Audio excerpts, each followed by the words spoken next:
Greetings, I'm Bishop Chester Wright, and this is Lesson 2 in the video series, The Biblical Principles Governing the Eyes.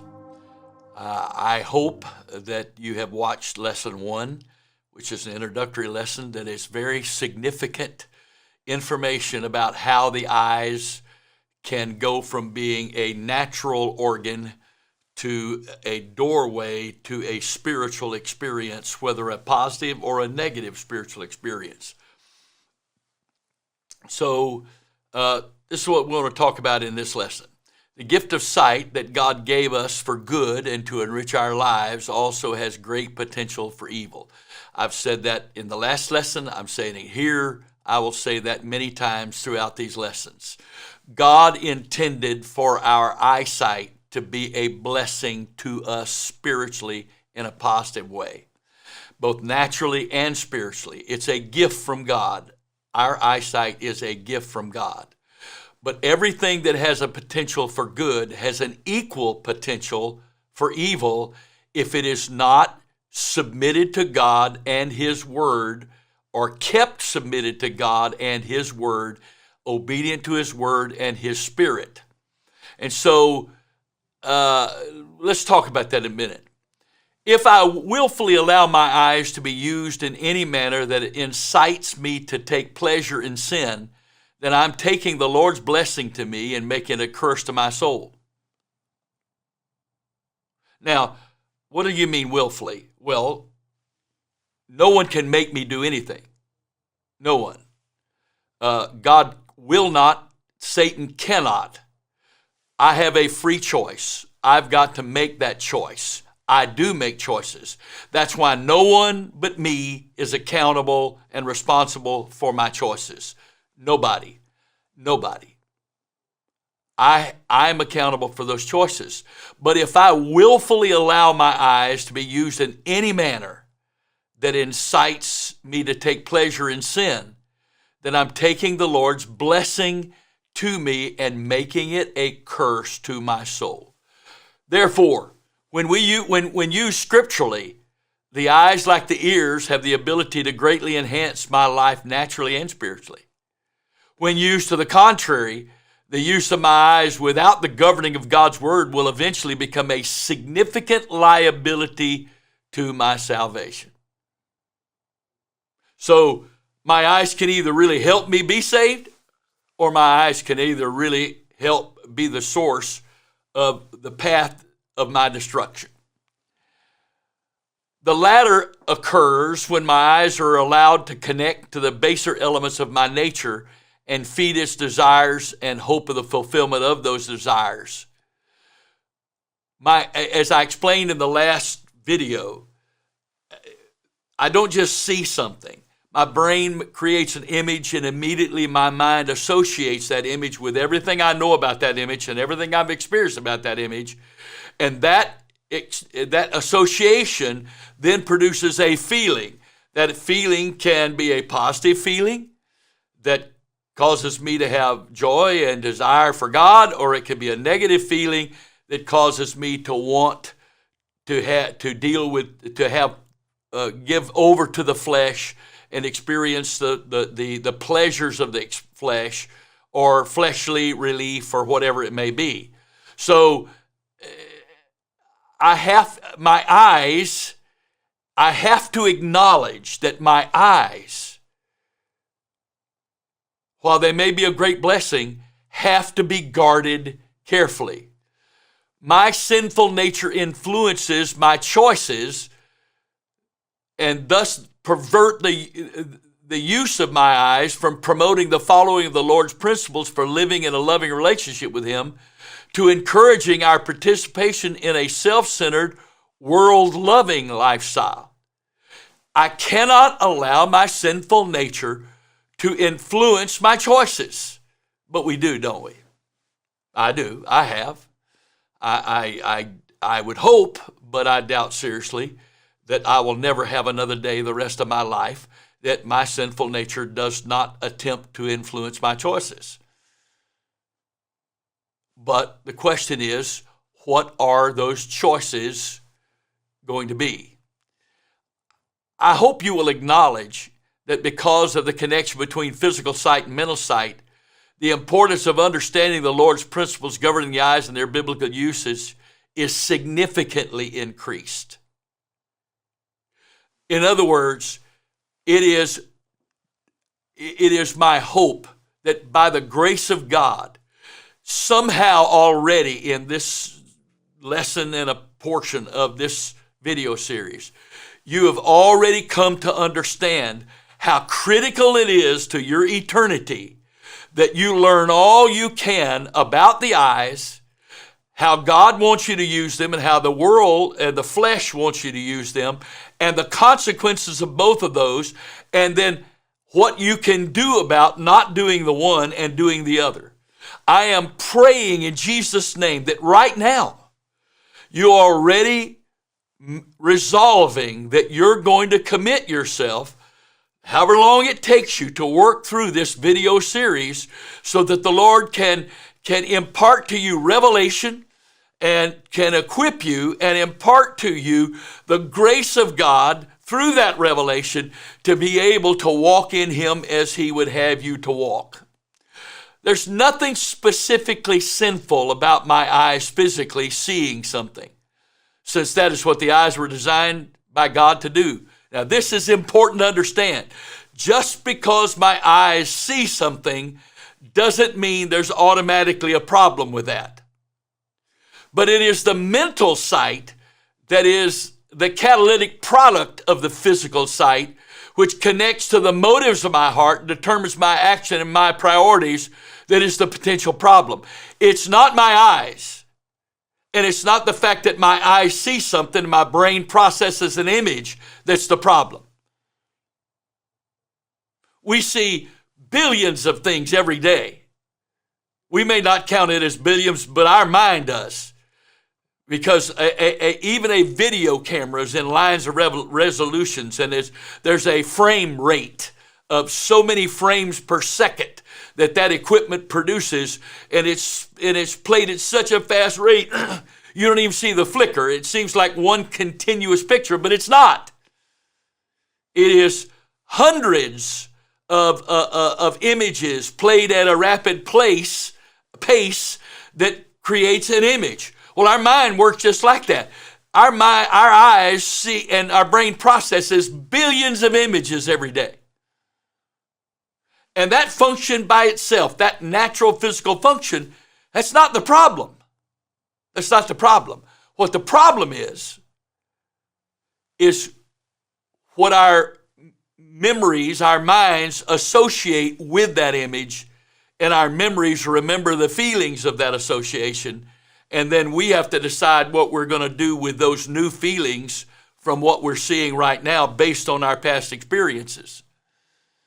So again, there's nothing sinful about my eyes doing what they were intended to do.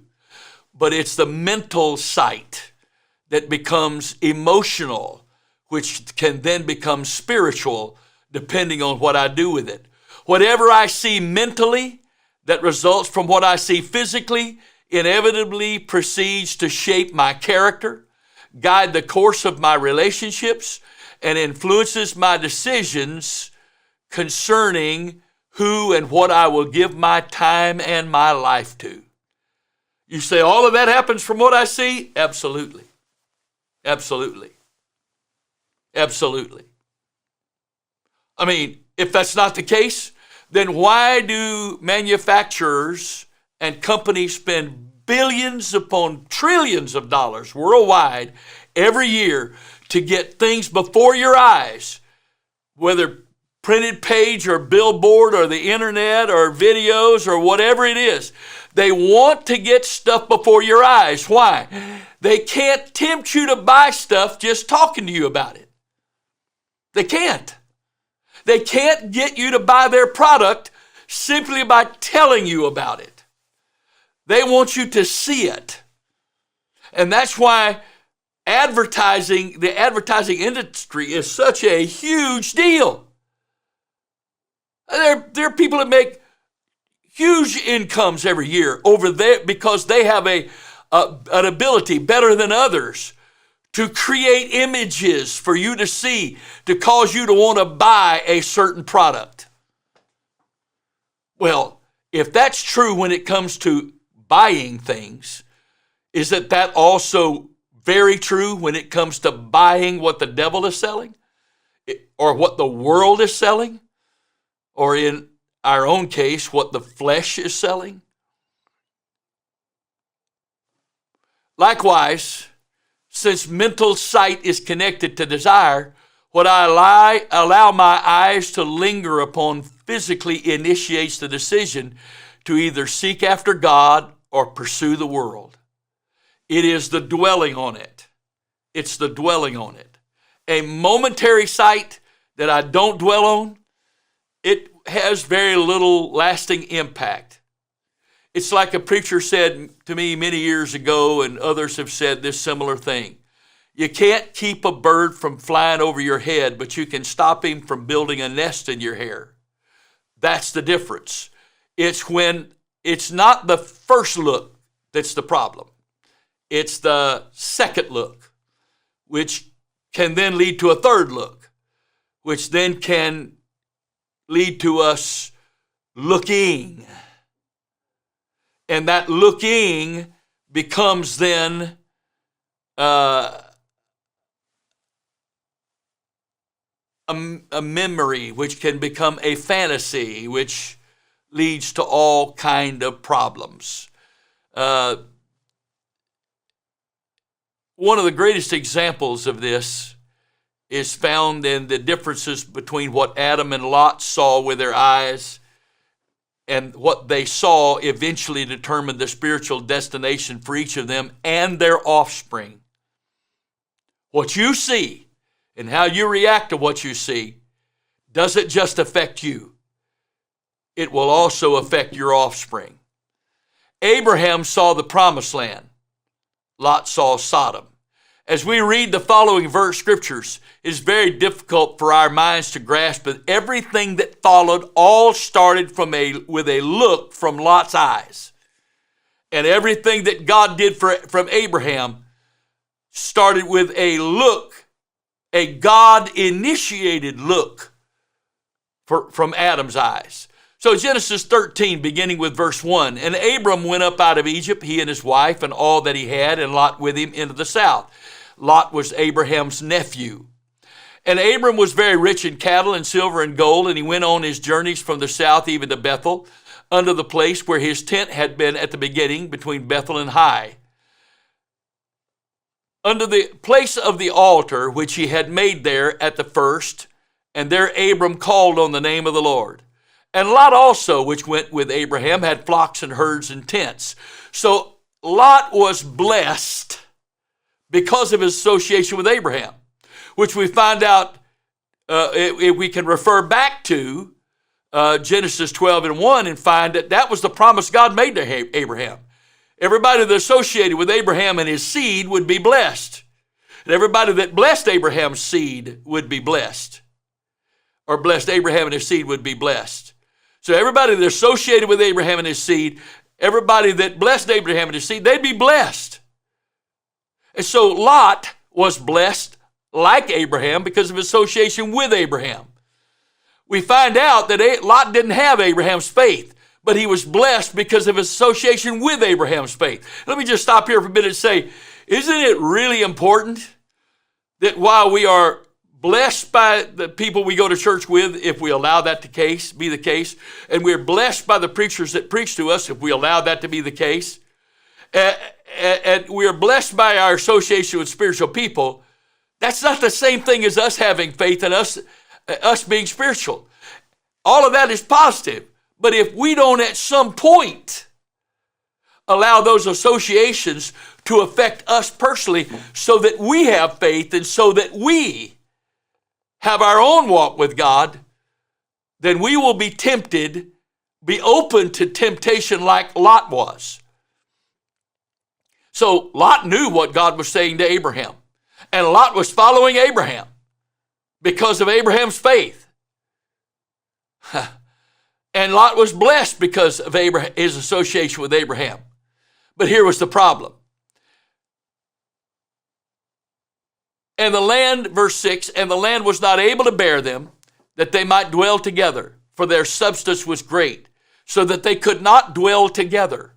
And there was a strife between the herdmen of Abram's cattle and the herdmen of Lot's cattle, and the Canaanite and the Perizzite dwelled then in the land.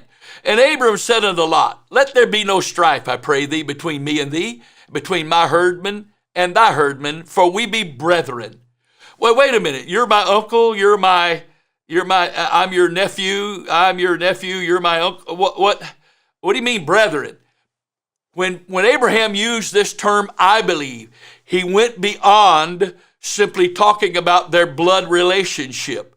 I believe that Abraham thought Lot believed what he did, believed the way he did, was committed to God the way he was. And so he referred to him as his brother, and that their people were brethren because of this association. Because all of Abraham's household believed in Abraham's God. So Abraham says to Lot, verse 9, is not the whole land before thee? Separate thyself, I pray thee, from me.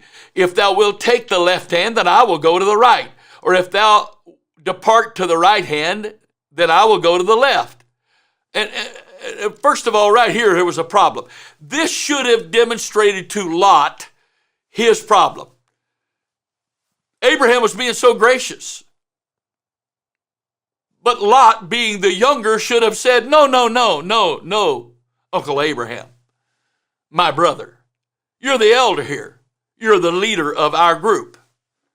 You choose. Whichever way you go, then I'll go the other way. I trust you. But he didn't do that. No, Lot proved the limit on the degree of his commitment to God, because he didn't see anything about that was a problem. So he chose. And Lot lifted up his eyes. Now I want you to see the difference between Lot's looking and Abraham's looking. Lot lifted up his eyes and beheld all the plain of Jordan, that's the Jordan River, that it was well watered everywhere, before the Lord destroyed Sodom and Gomorrah, even as the garden of the Lord, like the land of Egypt, as thou comest unto Zoar. Now, it looked really good. If you got all these cattle, all these sheep, all these camels, all these oxen, to have all that water, to have all that grazing land. Wow. What a perfect place that was. It looked good. Naturally speaking, it was good. So, again, verse 11, then Lot chose him all the plain of Jordan, and Lot journeyed east, and they separated themselves the one from the other. And Abram dwelled in the land of Canaan, and Lot dwelled in the cities of the plain, and pitched his tent toward Sodom. But here's the problem. But the men of Sodom were wicked and sinners before the Lord exceedingly. Okay. So Lot says to himself, you know what? They weren't ignorant of the condition of the people in those cities. They weren't ignorant of that. And so I'm sure Lot thought to himself, you know what? I'm not going to move into those cities. I'm not going to be like them, but I'm just going to move into the area. I'm going to move into the area. Because look at all this water and look at all this grazing land. And I can become richer and richer because I've got an unlimited amount of water and grass here that all of my animals can reproduce, and my flocks and herds can continue to grow and expand. But we know this to be the fact. He only pitched his tent toward Sodom. But we eventually find him in Sodom with his whole family. Even though somehow he had to have known, they had to have known the condition of Lot. That the cities of Sodom and Gomorrah could not have been that wicked. and Abraham and Lot not know that? There's no way. They had to have known it. And so, I'm sure he fully intended to only look. But Lot didn't stop there. I'm sure it didn't happen overnight. It was a very gradual, slow process into a stronghold. He eventually found himself in the stronghold. He lived in the city of Sodom. But it cost him his family, because when God came to deliver him out of Sodom, his married children laughed at him as if he'd lost his mind. So only he and his wife and his 2 unmarried daughters were delivered from there. And even then, he didn't really want to go, and his wife didn't really want to go.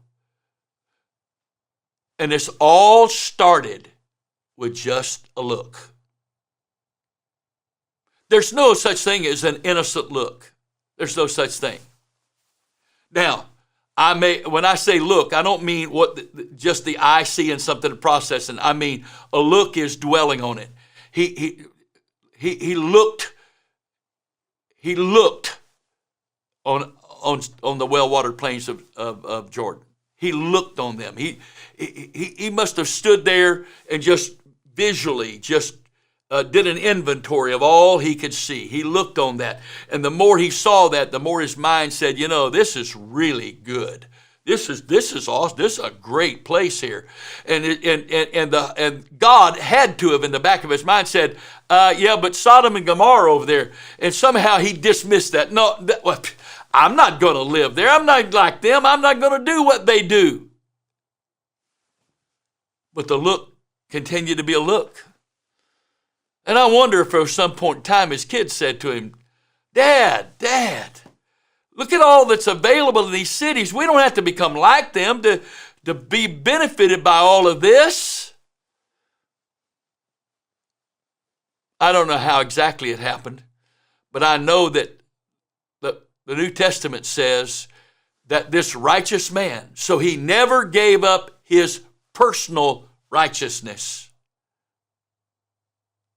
but he vexed his righteous soul in seeing and hearing their sin every day.